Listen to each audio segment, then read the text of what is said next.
Hey there, I'm Lee Ullman here with some big news from the National Young Farmers Coalition. We're partnering with Heritage Radio Network on a special season of The Farm Report. It's all about what's happening with the Farm Bill and how it impacts farmers and eaters. I am growing diversified vegetables on land that's been in our family for 150 years. And so with the pandemic, gentrification, property values going up, we had to sell the land and we lost it.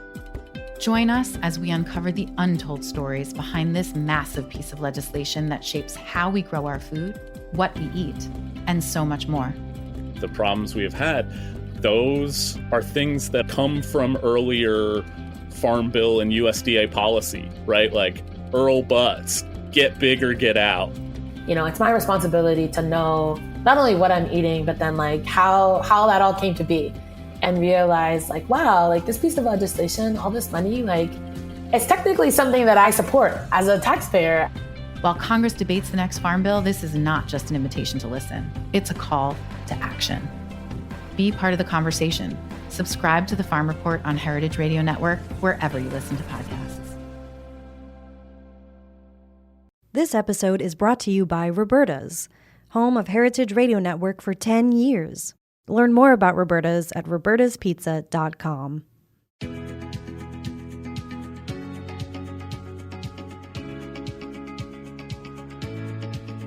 Welcome to Spill and Dish, a new podcast from the Specialty Food Association. Founded in 1952, SFA is the leading trade association and source of information about the $170 billion specialty food industry. We champion the food producers, retailers, and other buyers who make up the specialty food world. Each episode, we want to share the stories behind the products made and sold by our members, who are helping shape the future of food. You can listen and discover the inspiration, recipe, craft, culture, ingredients, and production methods that help answer the question, what makes specialty food special? So today we're here with the team behind Spill and Dish. My name is Gretchen Van Esselston, and I'm the Director of Education for the Specialty Food Association. Today I'm going to be both host and guest, along with my two co-hosts with the most, Megan Rooney and Julie Gallagher. We'll each have the chance to ask each other some questions today. So here's my first question, and it's about a fantasy day that revolves around specialty food. So Megan, if you could have your absolute favorite fantasy specialty food breakfast, what would it include? My fantasy specialty food breakfast would be something I eat pretty much every day. I'm really a creature of habit. So I would have a bowl of plain yogurt, and I'm really picky about the brand. It needs to be a very thick consistency. And then I would add fresh berries, banana, and specialty granola. So I have a favorite brand that's made with great ingredients like organic ancient grains, superfood seeds, coconut sugar, and coconut oil. And this brand has so many delicious flavors, so I can change it up based on what I'm craving that day. And I always top it off with natural almond or peanut butter. And my preference is a Northeast-based brand with just 2 ingredients, nuts and salt. That sounds amazing, Megan. I'm coming over to your house for breakfast one of these days. So Julie Gallagher, how about you? So if you were having a specialty food lunch and you could have your fantasy lunch, what would you have? Well, I think I'm going to talk a little bit about what I would be craving today in particular. So I live in Rutherford, New Jersey, which is about 8 miles outside of New York City. And there's a fantastic little specialty shop that imports pasta and sauce and cookies from Italy. And they source their fresh bread closer to home from bakeries in Brooklyn. And they just make the most delicious sandwiches. So my personal favorite is a chicken cutlet sandwich, and it has bruschetta and fresh mozzarella. And it's just so delicious. So that's what I'd choose. And on the side, I'd have a green salad, like the kind I had in Bulgaria. And it has only a few simple ingredients, but one of them is the freshest feta you've ever tasted. Oh my God, Bulgarian feta is one of my absolute favorite things. So I'm going to now ask myself, I guess I get dinner, and that sounds pretty good. I think if I were going to have a specialty food dinner, I would, instead of cooking, I would go shopping and I would make a charcuterie board. And maybe even just for myself, but especially if I were having people over. And I would include all the things that usually go on a good charcuterie board. So some meats, I would have some jamon iberico, maybe some duck rillettes, some kind of hard sausage, maybe a salami. Of course, I would have some cheese. I would have some goat cheese, Stilton, I think, and some aged Gouda. Those are two of my favorite cheeses. And another fun thing is crackers. I am obsessed with crackers. So this would be a great opportunity to go buy some crispy ones, some crumbly ones, some with seeds, some sort of smooth ones, and some dried fruit, some nuts, maybe some Marcona almonds, and some kind of sweet accompaniment, like maybe like a gingery jam and a fig cake. So you get really, some mustard you would need and some cornichons. So you get all the different flavors and textures, and it's just like a craft project as well as a meal, and so much fun. So I think that would be my answer. Wow, my stomach's growling over here, Gretchen. Yeah, same. This is one of the main problems with this job, and we'll get into that a little more later about the fun and the what it's like to work here. So Megan, do you have a question for me and Julie? I do. Taste and memory are so connected, so I'm curious what your fondest food memory is. And before you guys start, I'll just mention mine. So my fondest food memory is enjoying this incredible Italian meal at Francis Ford Coppola's Blancanoe Lodge in Belize's Mountain Pine Ridge Forest Reserve. And I love pasta and wine. So enjoying these things in the middle of the jungle was just so surreal. So Julie, what about you? What's your fondest food memory? So this one involves my daughter, Bridget. She's 9 years old now, but at the time she was very little and just learning to talk. And she and I made homemade chocolate chip cookies together. And so we took them out of the oven, they cooled a bit, and she took a bite out of a warm chocolate chip cookie. And she expressed her approval with her limited vocabulary by saying, "Oh, mama, oh, mama." And it's just a really special memory and something I'll never forget. That's amazing, Julie. I think I have the same reaction every time I eat a cookie, actually, to this day. Absolutely. What about you, Gretchen? If you ever open a cookie brand, Julie, as your next career, I think "Oh Mama" chocolate chip cookies would be an amazing, amazing name. Genius. I was thinking about this one, about food memories, and one that came to me. So I grew up eating, good but kind of basic food. I grew up in Connecticut. My family was, Dutch and German, and we ate kind of plain but good food. And I was a vegetarian until when I was in high school. And so I mostly ate like cheese and cake, like just those were my main food groups. I didn't know much about interesting vegetarian foods. And when I moved to New York City to go to college, someone took me to Mamoun's Falafel in Greenwich Village. And that was the first time I ever had falafel. And I couldn't believe that it was vegetarian. I said, "Oh, this has to be meat. It's so savory. It's so complex and just chewy and delicious." And they said, no, it's chickpeas. And the tahini sauce and just like the crispness and the heartiness of it, it just kind of opened my eyes to what vegetarian food could be. So I ate it many, many times since then. That's great. I'm wondering where you ladies like to shop for specialty foods. I know that I like to shop at Aldi, which actually, you might not think of specialty when you're thinking of Aldi, but they have high quality meats and a lot of specialty items actually. And I'm just a fan of its efficiency. I know where everything can be found. They have a great gluten-free selection. So I get many of my basics there. And then for some other fresh groceries, I usually head to Stu Leonard's or Wegmans.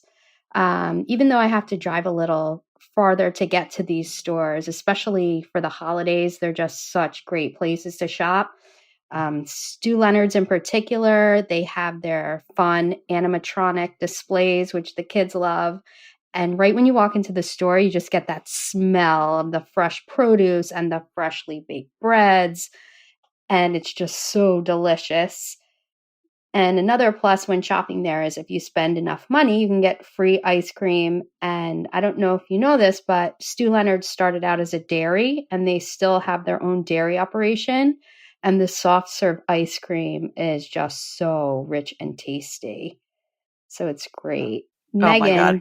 It's not my turn. Sorry, Julie, it's not my turn, but I just have to say, Stu Leonard's, I lived in Connecticut near one, and that was my regular supermarket.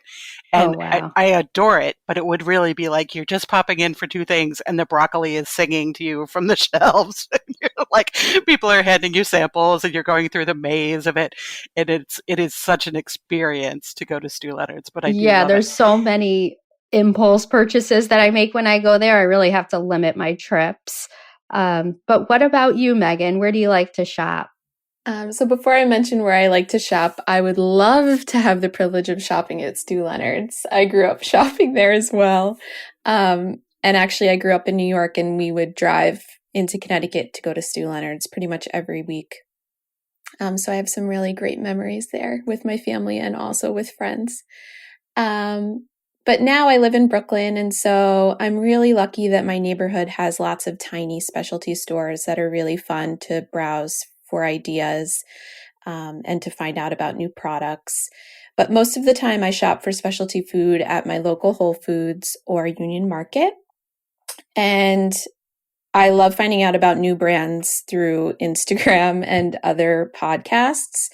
And many times I end up ordering directly from the e-com sites if I can't find their products in stores. Well, I'm with you on the small stores in Brooklyn, Megan. I was smart enough and lucky enough to marry into specialty food royalty. My husband's family owns two amazing stores in Brooklyn called Sahadi's. And so I am so lucky to have them near me, Middle Eastern grocery stores with all kinds of specialty foods. So I definitely shop there. But as you said, with e-commerce, I am really fiercely loyal to so many small brands that I can sometimes only get online. One of the things that happens to you when you work at SFA is that you will find a brand and then, oh man, you can't not have it. You have to have it on your shelf. So I have been known to order, cases of my favorite, all kinds of products, just so that I am sure to always have them in the house. So e-com plus shopping local and small. Right, that's my jam. Love that. So I'm wondering what you've each learned about the specialty food industry that surprised you since you've been working here. And I'll start off. I'm the newbie here, so I've been working with SFA for 2 years. And I've learned that the love and care that goes into everything our makers and buyers and really just everyone that works across the industry do fuels this industry. And I'm always just so impressed by not only the passion that people have for their brands, but the willingness that they have to help others that are just starting out, asking really for nothing in return. Just an example is our basics teachers.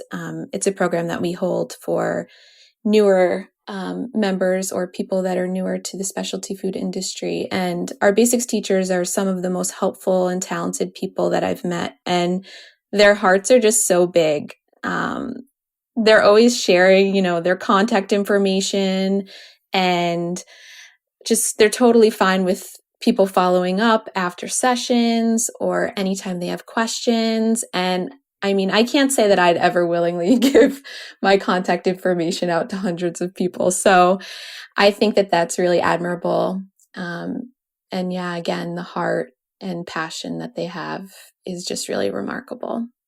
How about you, Julie? Well, I'm feeling like you stole my answer because I would just say how tenacious and bootstrapping some of our members are. They have such a passion, like you said, for what they do, and they just pour so much love into their products. And many also have that philanthropic component that you mentioned, and they're just making the world a better place through these products that they really believe in. It's just so great to work here and to learn their stories. And I'm just so eager to bring so many more of those stories to our listeners through these podcasts. Yeah, they're super inspiring. How about you, Gretchen? So great answers, both of you. I definitely think how hard people work in this industry, and you guys touched on that. Also, really how interconnected people are in the industry and the contacts that people make. Just last night, we had one of our share groups, which is where members could get together and talk to one another. And just in an hour, it was amazing to me that we had someone who deals with ocean freight, someone who had just done their first try into TikTok, someone who was having troubles with packaging. And, in an hour, people got through and really helped each other find resources to help solve their problems. So that's one thing I love about it, just the interconnectedness. And also, yeah, I could go on, but the idea that to get a product to market, you really need to work with, brokers, distributors, retailers, all the different parts of the supply chain, even the supply chain itself right now, so many different components to get your product from here to there, so many essential partnerships that sort of it takes to help a product succeed. So that I think is the thing that surprised me most. I think I thought, oh, you cook up your grandmother's spaghetti sauce recipe and put it in a jar and walk over to Whole Foods and they say, great, we'll take 10,000, and it doesn't work that way. But the way it does work is pretty cool. Definitely. I was part of that share group as well, and it was just so great. It was small in size, but everybody was, like you said, so willing to help each other out. So I'm wondering, ladies, what your favorite food city is. Mine is Paris. Just the meats, the cheeses, the pastries are just so rich and delicious. And when I went there, I was freshly out of college and I was on a budget. So I will admit that I had some fast food. And even the fast food eating experience there was elevated. It was just so delicious. Gretchen, what's your favorite food city? Well, I have to say, I've been so many different places and eaten so much great food. And I thought, I could say Austin, I could say Santa Fe. I used to work for a magazine that was all about spicy food, and I had so much great barbecue. I've been a chili judge, and I've done all kinds of travel. But I have to say, it's my hometown. It's New York City, and particularly the borough of Brooklyn. We just have the best of everything: the best pizza, the best bagels, and pierogi, and hummus, and also we have great shopping and restaurants. And we have so many great makers here. We do so much specialty food production here in Brooklyn. Our farmers markets with so many great upstate and New Jersey farmers kind of can't be beat. And just like the integrity and grit of the, people producing food here, I have to say I'm a hometown girl. How about you, Megan? I love that answer. Brooklyn's a great food city. My favorite food city would have to be Amsterdam. I really live for stroopwafel, bitterballen, pannenkoeken, Gouda. I love it all. And I just think it's amazing to dine outdoors by the canals with a nice beer or wine. That ambiance just can't be beat. And I feel really lucky that my husband's family roots have exposed me to Holland's culinary wonders. Bitterballen, one of my absolute favorite foods, and you can find them here in New York, but few and far between. So. Yeah. All right. Well, soon, hopefully, we'll be able to take another trip out to the European shows. So we are crossing our fingers that we'll be back doing that. But speaking of shows, we're going to take a quick break, and then we're going to come back and talk about the fancy food show that's coming up. So let's go to break. Stay with us and come on back. This episode is brought to you by Roberta's, home of Heritage Radio Network for 10 years.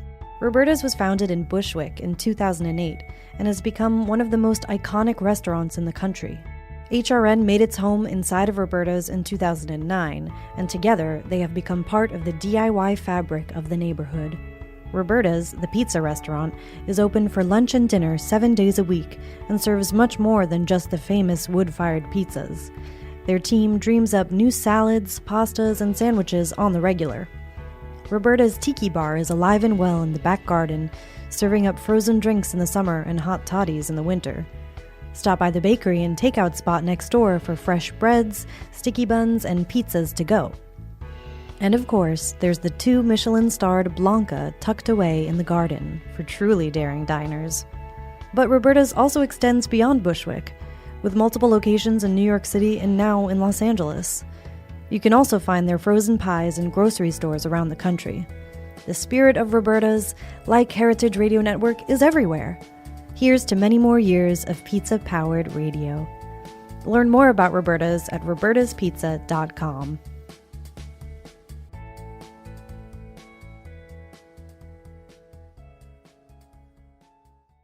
All right, so we're getting ready to take on our final questions. So all of us are getting prepared to go to Las Vegas for our Winter Fancy Food Show.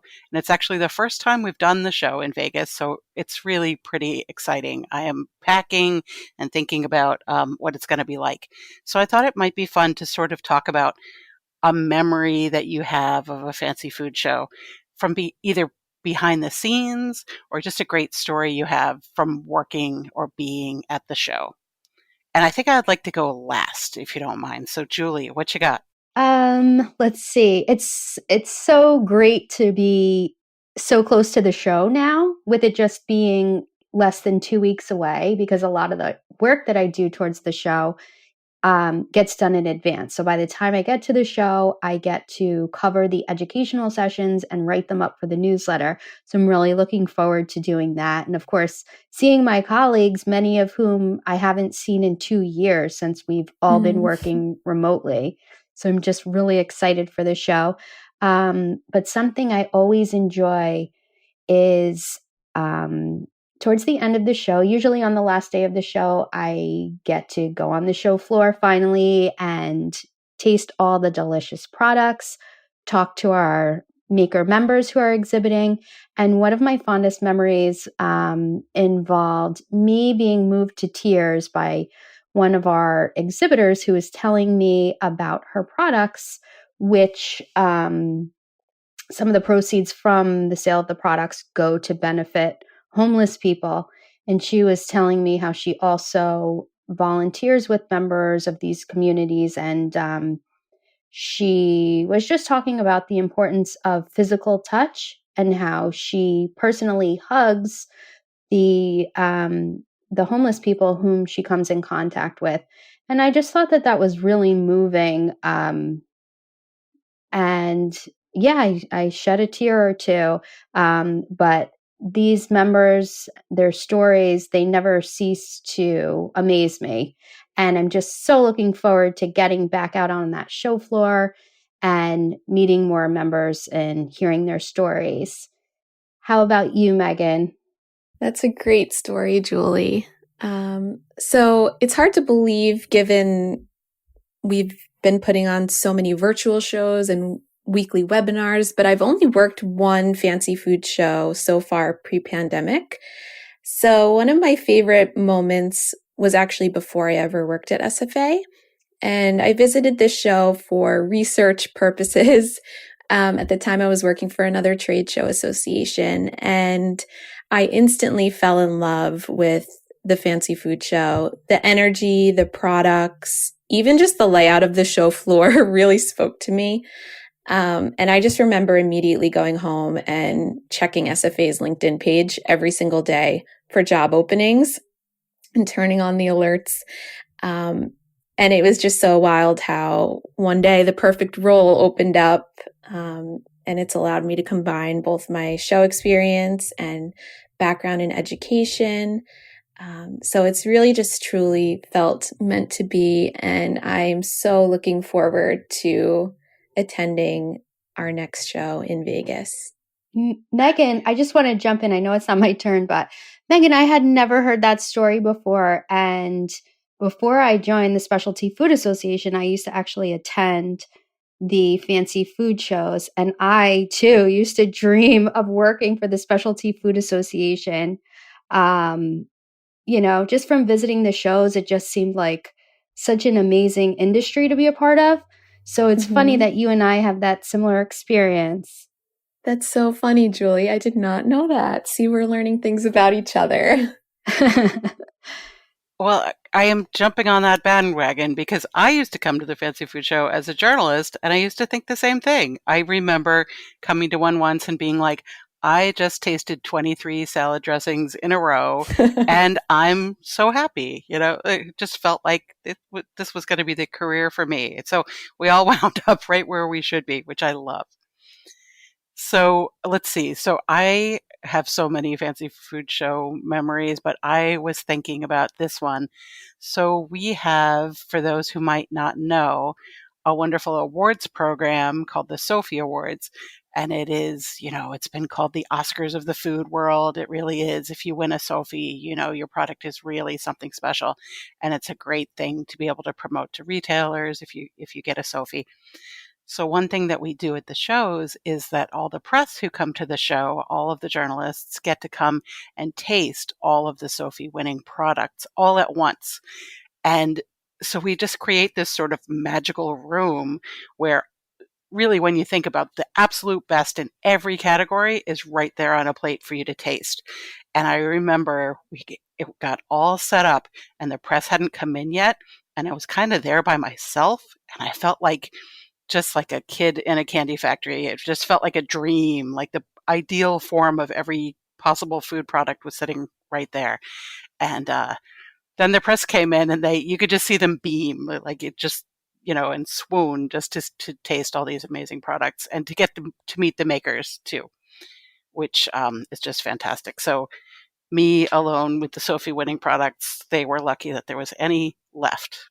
I did not taste any until anyone came in, I promise. That's great. Well, this has been so much fun, you guys, and I hope that everyone out there has gotten to know us a little bit, and you'll be hearing from us in the coming weeks and months as we get back to our regular programming of interviewing so many of the makers who make up our membership and really talking about what makes specialty food special. So Megan and Julie, any parting words? I'm just looking forward to the show, and I can't wait to see you both in person. It's been a long time. Yeah, likewise. I can't wait to reconnect with both of you in person. And I'm really looking forward to all of the makers that we'll be speaking to at the show. We'll be recording some future podcasts for you guys while there. So that's really exciting as well. Wonderful. Well, thank you for joining us today. You can find out more about this show at specialtyfood.com and at heritageradionetwork.org. And remember to follow us wherever you get your podcasts. Come back often to get to know the people who are shaping the future of food. Special thanks to my co-hosts, Julie Gallagher and Megan Rooney, and to Heritage Radio Network, the world's pioneer food radio station. This is Spill and Dish, a Specialty Food Association podcast.